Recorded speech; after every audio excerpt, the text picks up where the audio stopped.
เคมันนี่ก็พาลูกไปโรงเรียนเนาะนี่โรงเรียนแกงไส้เนาะแกงไส้ใหญ่ก็พาลูกไปโรงเรียนไปเข้าห้องไปโอเค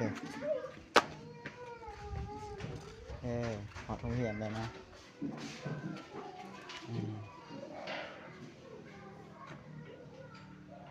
ไปนั่งโต๊ะเบลไปนั่งนำเบลไป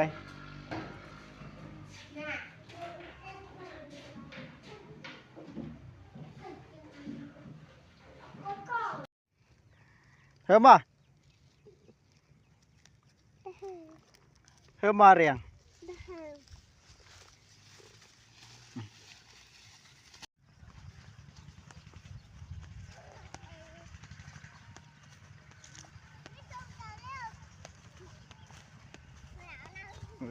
ปลาต่อส่งก็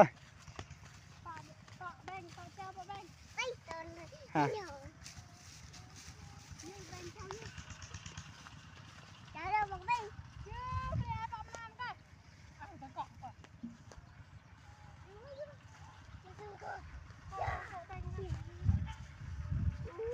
เปาะเจ้า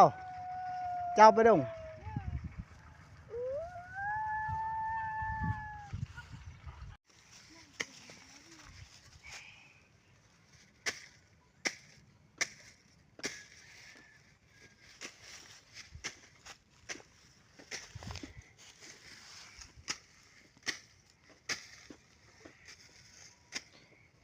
บ่ฮู้ว่าเพิ่นสิเฮ็ดหยังเบิ่งต่อไปนะพี่น้อง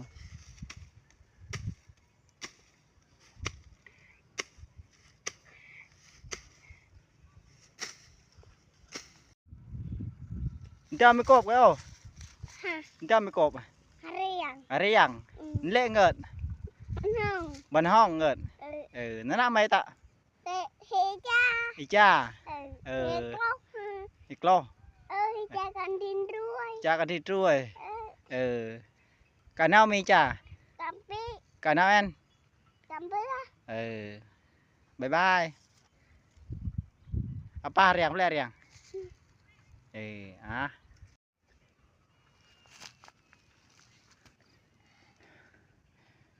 มาริโอกำลัง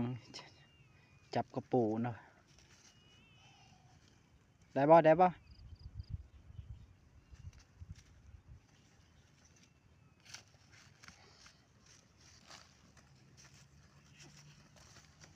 เวลาออกขี้ดินก่อนเนาะ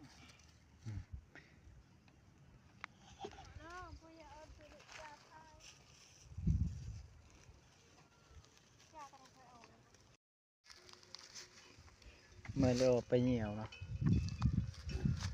ไม่ได้ก็สีไปขุดกระปูนะพี่น้อง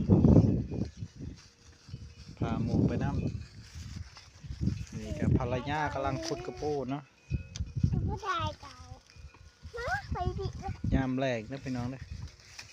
ก็ประมาณ4 โมงกว่านี่แหละใจหูกระปูนะ